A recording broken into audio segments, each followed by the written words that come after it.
Anda kembali menyaksikan Breaking News, deklarasi Capres-Cawapres. Tadi deklarasi Capres-Cawapres Joko Widodo JK sudah dilakukan di Gedung Juang. Saat ini kedua pasangan Capres-Cawapres Joko Widodo JK sedang berjalan dari Teguh Umar, kediaman Ketua Umum PDI Perjuangan Megawati Soekarno Putri menuju ke KPU untuk membawa berkas-berkas dan mendaftarkan diri sebagai Capres-Cawapres pada pemilu presiden mendatang 9 Juli 2014.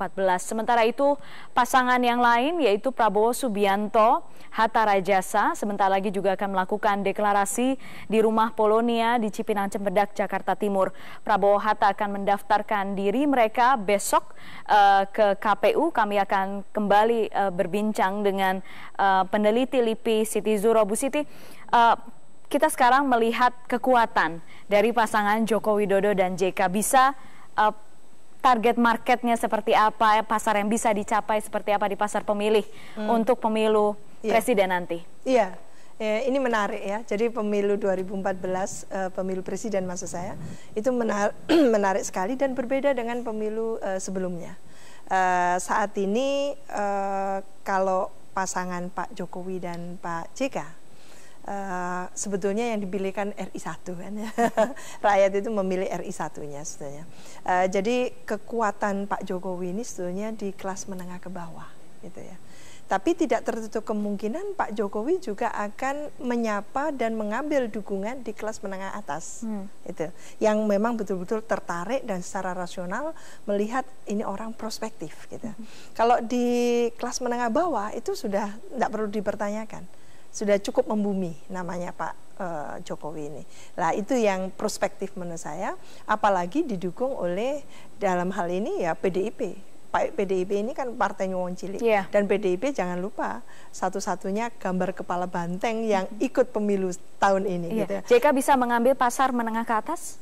Itu yang saya ingin katakan. Mengapa menengah atas itu juga akan katakan gitu, juga diambil oleh nanti pasangan Jokowi JK, karena juga ada Pak JK yang paling tidak bisa meyakinkan dia memang latar belakangnya adalah pengusaha gitu ya. Oleh karena itu tidak tertutup kemungkinan juga kalau dari pangsa pasar yang di menengah bawah plus menengah atas, tidak semuanya sih pasti ada, karena heterogenitas dan perilaku dari pemilih itu tidak homogen kan seperti itu, sehingga ini menarik sekali. Ini kalau hitung-hitungan secara katakan secara kasar bisa memenangkan kan gitu lah. Tapi jangan lupa biasanya menuju tanggal 9 Juli itu banyak hal yang akan muncul. Dan juga akan diungkapkan gitu ya, kita tidak tahu apa. Dan pemirsa, saya potong dulu, maaf Bu Siti, saya akan mengajak Anda pemirsa sekarang bergabung dengan rekan Wahyu Wiwoho berada di kantor KPU Pusat. Kita lihat situasi di KPU Pusat seperti apa, Wahyu. Iya, Putri Ayuning Tias dan juga pemirsa, sudah banyak persiapan yang dilakukan di Komisi Pemilihan Umum di Jakarta ini sejak pagi tadi. Sudah terlihat juga di ruang di lantai 2 gedung KPU ini persiapan untuk menerima nanti kedatangan dari pasangan bakal calon presiden dan bakal calon wakil presiden Joko Widodo dan juga Yusuf Kala yang direncanakan akan datang kemungkinan beberapa menit lagi karena masih dalam perjalanan dari Teguh Umar, dari kediaman Megawati Soekarno Putri menuju ke Diponegoro, di Jalan Diponegoro di KPU ini berada. Dan nanti di lantai 2 di KPU ini akan diterima oleh komisioner juga di KPU yang sudah hadir sejak tadi dan siap menyambut kedatangan dan akan menyerahkan berkas-berkas yang nanti akan dikawal juga pasangan Jokowi dan JK ini beserta dengan petinggi-petinggi dari partai politik koalisi pendukung Jokowi dan JK untuk menyerahkan berkas-berkas dan nanti akan diceklis satu persatu untuk kemudian dibawa ke verifikasi. Dan kurang lebih nanti ada beberapa tahapan yang harus dilalui mulai hari ini setelah pendaftaran dan diterima semua masuk berkas-berkas oleh KPU yang akan dilanjutkan lagi besok, satu hari pasca pendaftaran. Ada jadwal untuk tes kesehatan untuk untuk pasangan ini, untuk Joko Widodo dan juga Yusuf Kala di Rumah Sakit Pusat Angkatan Darat Gatot Subroto yang akan berlangsung besok pagi dijadwalkan karena memang peraturannya satu hari setelah pasangan peserta pemilu presiden mendaftar ke KPU dan diterima, besoknya akan dilaksanakan tes kesehatan selama 8 jam. kurang lebih besok Jokowi dan JK akan melaksanakan tes kesehatan dan kemudian akan terus dilakukan verifikasi hingga nanti pada tanggal 1 Juni mendatang akan dilakukan pengambilan nomor urut. Untuk seterusnya ada masa kampanye di 4 Juni sampai 5 Juli 2014 dan seterusnya lagi tahapan hingga nanti pemilu presiden tanggal 9 Juli mendatang hingga nanti dilantik presiden dan wakil presiden terpilih di 20 Oktober 2014. Putri. Terima kasih Wahyu melaporkan dari kantor KPU Pusat. Terima kasih atas informasinya. Persiapan sedang berlangsung di kantor KPU Pusat untuk menerima pendaftaran bakal Capres-Cawapres Joko Widodo dan JK. Saat ini mereka masih dalam perjalanan dari Teguh Umar ke kantor KPU Pusat. Dikabarkan Jokowi dan JK mengendarai sepeda ke kantor KPU Pusat, mengendarai sepeda dari Taman Suropati di Menteng. Dan pemirsa, kami juga masih akan menunggu seperti apa suasana di lokasi deklarasi bakal Capres-Cawapres Prabowo Subianto Hatta Rajasa berada di Rumah Polonia di Cipinang Cepedak, Jakarta Timur. Kita sekarang sedikit membahas sebelum deklarasi nanti dilakukan, Bu Siti, tentang pasangan Prabowo Subianto akhirnya memilih Hatta Rajasa. Kalau menurut Anda, perhitungan apa yang diambil di sini akhirnya memilih Hatta Rajasa? Iya, ini menarik juga. Tadinya kan janjinya tenda besar, tapi ternyata tidak besar-besar amat gitu ya. Nyaris, iya nyaris seramping juga porosnya PDIP gitu. Hanya Gerindra, PAN, lalu P3 dan PKS. Itu jumlahnya juga kurang dari 200 ya. Jadi kurang dari 200 kursi. Menurut saya relatif tidak terlalu besar. Kecuali nanti kalau Golkar bergabung, itu menjadi tambun kan gitu. Mengapa akhirnya gitu ya Prabowo memilih Pak Hatta sebagai cawapresnya? Ini yang saya menarik sekali karena memang apa yang kita saksikan jauh sebelum sampai pada ujung-ujungnya Pak Hatta ini adalah pendekatan yang dilakukan oleh Gerindra ke P3 dan di situ bahkan deklarasinya seperti itu dan lalu diikuti oleh keributan yang luar biasa di internal P3. Di situ sebetulnya apa yang terjadi adalah halaman depan dan halaman belakang yang berbeda sebetulnya. Di saat yang bersamaan sebetulnya Gerindra sudah ada komunikasi politik jauh sebelum itu juga dengan PAN. Tidak mungkin mendadak gitu, tidak mungkin mendadak. Jadi sebenarnya sudah dikantongi sejak lama. Kita jeda dulu di situ, Bu Siti. Ini sedikit ada gambar, kita simak bersama pemirsa di layar kaca. Ini adalah iring-iringan pasangan Joko Widodo Yusuf Kala yang bergerak dari Teguh Umar ke kantor KPU Pusat. Dan mereka menggunakan sepeda ontel dan juga diiringi oleh 200 pesepeda ontel lainnya. Kita bisa pastikan suasana di wilayah Menteng, Jakarta Pusat itu akan sangat-sangat padat ya. Jadi mungkin ini juga bisa sekaligus memberikan informasi kepada Anda yang akan melalui wilayah ini, mungkin bisa mencari jalan alternatif karena semuanya tumpah ruah di jalan sekarang. Ya, tidak tampak begitu jelas di mana Jokowi dan JK. Tapi kami mendapatkan informasi memang mereka menggunakan sepeda ontel menuju kantor KPU Pusat di wilayah Menteng, Jakarta Pusat. Tidak jauh sebenarnya dari kediaman Ketua Umum PD Perjuangan Megawati Soekarno Putri.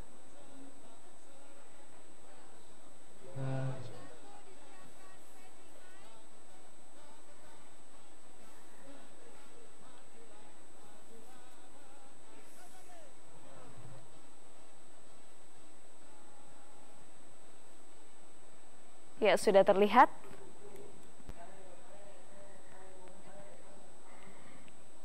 Dan Joko Widodo menjabat juga, saat ini sedang cuti, tapi menjabat juga sebagai Gubernur DKI Jakarta. Dan memang sudah ada kebijakan dari Pemprov DKI Jakarta setiap hari Jumat PNS di kalangan Pemprov DKI Jakarta tidak diperkenankan menggunakan kendaraan pribadi, kendaraan bermotor pribadi. Dan Jokowi juga melakukan sejak saat itu, yakni menaiki sepeda ke kantornya setiap hari Jumat dari kediaman dinasnya di Taman Suropati.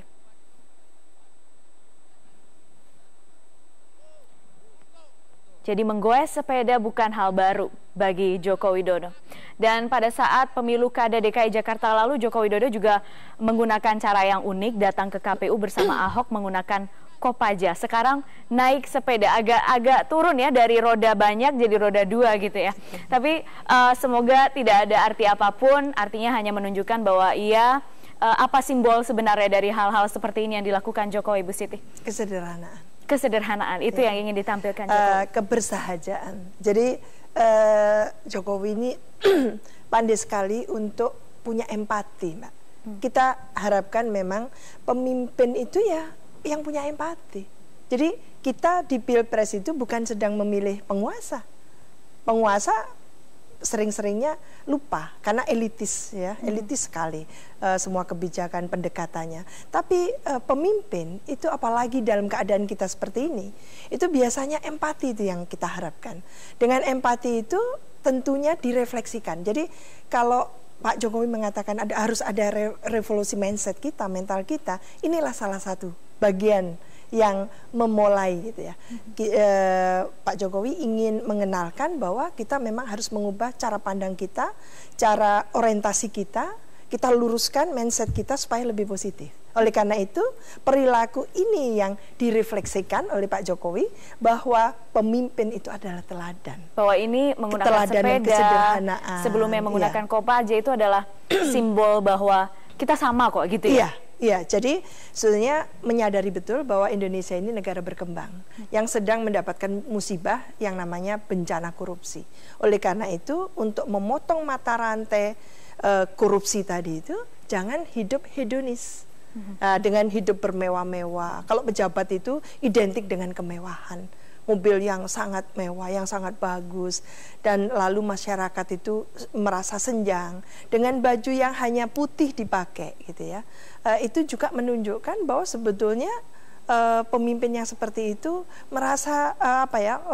merasakan saya sebagai calon pemimpin, saya tidak punya jarak apapun dengan baju yang saya pakai.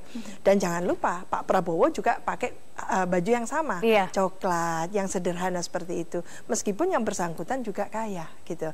Nah ini yang harus dikompetisikan, tidak sekedar bajunya, tapi substansinya. Bahwa akhirnya sekarang mereka capres, cawapres itu sekarang sedang tahu betul marketnya seperti apa, kemudian yang sedang dicari oleh rakyat seperti apa gitu Bu Siti. Makanya mereka berusaha menampilkan kesederhanaan sebanyak mungkin. Iya, itu sangat tergantung yang bersangkutan. Jadi bukan tidak banyak juga. Maksud saya banyak, sebagian besar dari pilkada itu justru tidak banyak calon-calon kepala daerah yang ingin kepilih itu malah menunjukkan pola hidup yang hedonis, yang membayar rakyat untuk katakan menerobos agar mereka mendukung, itu banyak sekali.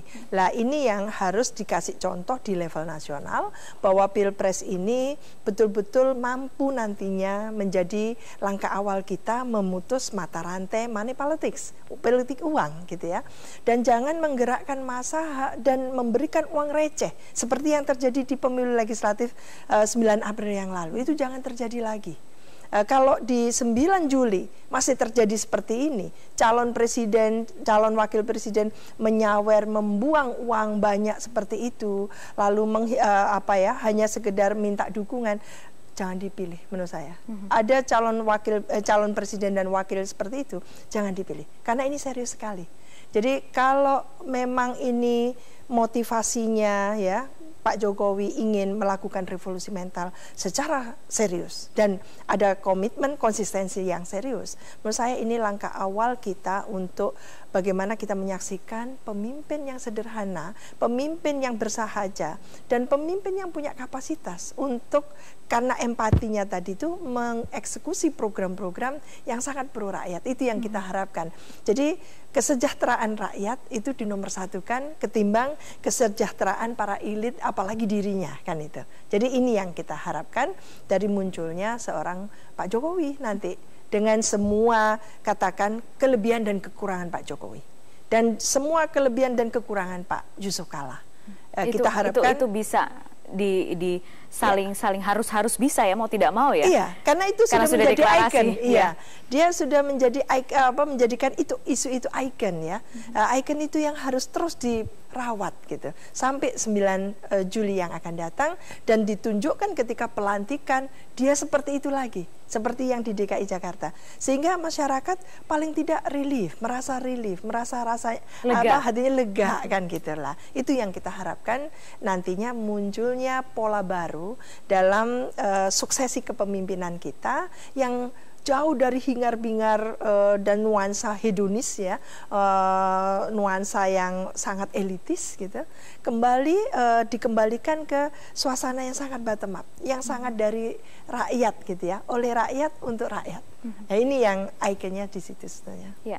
Dan sekarang kami mengajak Anda pemirsa untuk kembali melihat suasana di kantor KPU Pusat. Kita akan simak, diperkirakan pasangan Joko Widodo dan Yusuf Kala sudah berada di kantor KPU Pusat, sudah siap untuk mendaftarkan diri. Dan yang Anda simak sekarang adalah gambar dari aula KPU Pusat yang berada di lantai 2. Kursi sudah disiapkan, awak media juga sudah bersiap, dan juga komisioner KPU sudah berkumpul untuk menerima kedatangan bakal Capres-Cawapres Joko Widodo Yusuf Kala. Dan ya, Wasekjen PDI Perjuangan Hasto Kristianto sudah tiba. Kelengkapan yang disiapkan pada hari ini sebenarnya pendaftaran terdiri dari beberapa tahap. Pertama yaitu hari ini ada beberapa surat yang harus disampaikan, surat pernyataan bermaterai terkait parpol pendukung minimal 20% kursi di DPR atau 25% perolehan suara nasional. Ada juga surat keterangan tempat tinggal, surat keterangan terdaftar sebagai pemilih di PPS, daftar riwayat hidup masing-masing, pernyataan mengundurkan diri jika menjabat sebagai pejabat negara, surat izin jika menjabat sebagai kepala daerah. Ini sudah disampaikan Joko Widodo beberapa waktu lalu kepada Presiden Susilo Bambang Yudhoyono. Ada juga naskah visi misi program sesuai dengan rencana pembangunan jangka panjang nasional RPJPN, surat tanda terima LHKPN ke KPK, dan surat keterangan kewarganegaraan, keterangan catatan Mabes Polri. Kemudian besok akan dilanjutkan dengan pendaftaran, pemeriksaan kesehatan di RSPAD Gatot Subroto. Jadi pemeriksaan kesehatan dilakukan 1 hari setelah pendaftaran administrasi selesai dilakukan. Setelah itu ada tahapan kedua yaitu verifikasi data, dilakukan jika KPU merasa ada beberapa hal yang masih perlu dilengkapi.